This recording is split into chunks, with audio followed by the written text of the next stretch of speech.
അഹമ്മദാബാദ് വിമാനാപകടവുമായി ബന്ധപ്പെട്ട് നടി സീമാജി നായർ പങ്കുവച്ചൊരു കുറിപ്പാണ് ശ്രദ്ധേയമാകുന്നത്. അപകടത്തെക്കുറിച്ച് കേട്ടതും താൻ ആദ്യം വിളിച്ചത് എയർ ഇന്ത്യയിൽ ജോലി ചെയ്യുന്ന തന്റെ അടുത്ത സുഹൃത്തായ വിഷ്ണുവിനെയായിരുന്നുവെന്ന് സീമ പറയുന്നു. വിഷ്ണു അപകടത്തിൽ നിന്ന് രക്ഷപ്പെട്ടെങ്കിലും അദ്ദേഹത്തിന്റെ യാത്രകളിൽ കൂടെയുണ്ടായിരുന്ന പൈലറ്റും ജീവനക്കാരുമാണ് മരണപ്പെട്ടതെന്നും സീമ വേദനയോടെ കുറിക്കുന്നു. നമസ്കാരം. കഴിഞ്ഞ ദിവസം ഉച്ച മുതൽ ആകെ വല്ലാത്ത അവസ്ഥയിലായിരുന്നു. വിമാന ദുരന്തത്തിന്റെ ആഘാതം വിട്ടൊഴിയുന്നില്ല. ഇന്നുവരെ കാണാത്ത കേൾക്കാത്ത നിരവധി ആളുകളുടെ ജീവിതം ഒരു സെക്കൻഡിൽ ഇല്ലാതാവുന്നു എന്നറിയുന്ന നിമിഷം. അവർ ആരുമല്ലെങ്കിലും നമ്മുടെ ആരൊക്കെയോ ആണെന്ന ചിന്തയായിരുന്നു മനസ്സു നിറയെ. ഇതെന്റെ കൂടപ്പിറപ്പിനെ പോലെ ഞാൻ സ്നേഹിക്കുന്ന വിഷ്ണു, പത്തനാപുരം സ്വദേശി. അവൻ എയർ ഇന്ത്യയിൽ ഇന്റർനാഷണൽ ഫ്ലൈറ്റ് സൂപ്പർവൈസറാണ്. ഇന്നലെ ഷൂട്ടിലായിരുന്നു ഞാൻ. അപകടമറിഞ്ഞയുടൻ നെഞ്ചിലൊരാളലായിരുന്നു. പെട്ടെന്ന് അവനെ വിളിച്ചു. അങ്ങേ തലയ്ക്കൽ വിഷ്ണുവിന്റെ സ്വരം കേൾക്കുന്നതുവരെ സമാധാനമുണ്ടായില്ല. സ്വരം കേട്ടെങ്കിലും കരച്ചിലായിരുന്നു. അവന്റെ യാത്രകളിൽ കൂടെ ഉണ്ടായിരുന്നവരാണ് മരണപ്പെട്ട ജീവനക്കാരും പൈലറ്റ്സും. അവന്റെ കല്യാണത്തിന് വന്നവരായിരുന്നു പലരും. എങ്ങനെ സമാധാനിപ്പിക്കണമെന്നറിയില്ലായിരുന്നു. ഇന്ന് രാവിലെ വീണ്ടും ലണ്ടനിലേക്കുള്ള ഫ്ലൈറ്റിൽ അവന് ജോലിക്ക് പോകണമായിരുന്നു. റീഷെഡ്യൂൾ ചെയ്ത് ഇന്ന് രാത്രി ഡൽഹിയിൽ നിന്നും ലണ്ടനിലേക്ക് പോകും. ഈ മുറിവുണങ്ങാൻ എത്ര നാളെടുക്കും എന്നറിയില്ല. ഇപ്പോൾ വിളിക്കുമ്പോഴും അവന്റെ സ്വരം വല്ലാണ്ടിടറിയിരുന്നു.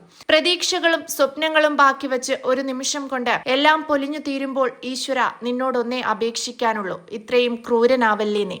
സീമാജി നായർ സോഷ്യൽ മീഡിയയിൽ കുറിച്ച വാക്കുകൾ ഇങ്ങനെയാണ്. ഇന്ത്യയെ തന്നെ നടുക്കിയ വിമാനാപകടമാണ് കഴിഞ്ഞുപോയത്. ലണ്ടനിലെ ഗാറ്റ്വിക്കിലേക്ക് പോവുകയായിരുന്ന എയർ ഇന്ത്യ ഫ്ലൈറ്റ് AI-171 അഹമ്മദാബാദിൽ നിന്ന് പറന്നുയർന്നതിന് തൊട്ടു പിന്നാലെ വിമാനത്താവളത്തിനടുത്തുള്ള മേഘാനി നഗർ പ്രദേശത്ത് തകർന്നു വീണു. 240-ലധികം പേരാണ് ദാരുണമായി കൊല്ലപ്പെട്ടത്. അഹമ്മദാബാദ് വിമാനത്താവളത്തിൽ വിമാനാപകടമുണ്ടാകുന്നത് ഇത് രണ്ടാം തവണയാണ്. 37 വർഷങ്ങൾക്ക് മുൻപ് 1988 ഒക്ടോബർ 19 അഹമ്മദാബാദ് മറ്റൊരു വിമാനാപകടത്തെ അഭിമുഖീകരിച്ചിരുന്നത്. അന്ന് മുംബൈയിൽ നിന്ന് അഹമ്മദാബാദിലേക്ക് പോയ ഇന്ത്യൻ എയർലൈൻസിന്റെ AI-113 വിമാനമാണ് അപകടത്തിൽപ്പെട്ടത്. 164 പേരാണ് അന്ന് മരിച്ചത്. അപകടത്തിൽപ്പെട്ട ബോയിംഗ് 737-200 വിമാനത്തിന്റെ കാലപ്പഴക്കമാണ് അന്ന് ദുരന്ത കാരണമായി വിലയിരുത്തപ്പെട്ടത്. എന്നാൽ ഇത്തവണയുണ്ടായ അപകടത്തിന്റെ യഥാർത്ഥ കാരണം ഇതുവരെ വ്യക്തമായിട്ടില്ല. കഴിഞ്ഞ 5 വർഷത്തിനിടെ രാജ്യത്തുണ്ടായ ഏറ്റവും വലിയ വിമാനാപകടങ്ങളിൽ ഒന്നായും അഹമ്മദാബാദ് എയർ ഇന്ത്യ വിമാനാപകടം മാറി. ഇതിനു മുൻപ് എയർ ഇന്ത്യയുടെ തന്നെ മറ്റൊരു വിമാനം 2020 ഓഗസ്റ്റ് 7 കോഴിക്കോട് കരിപ്പൂർ അന്താരാഷ്ട്ര വിമാനത്താവളത്തിൽ ഇറങ്ങുന്നതിനിടെയായിരുന്നു അപകടം.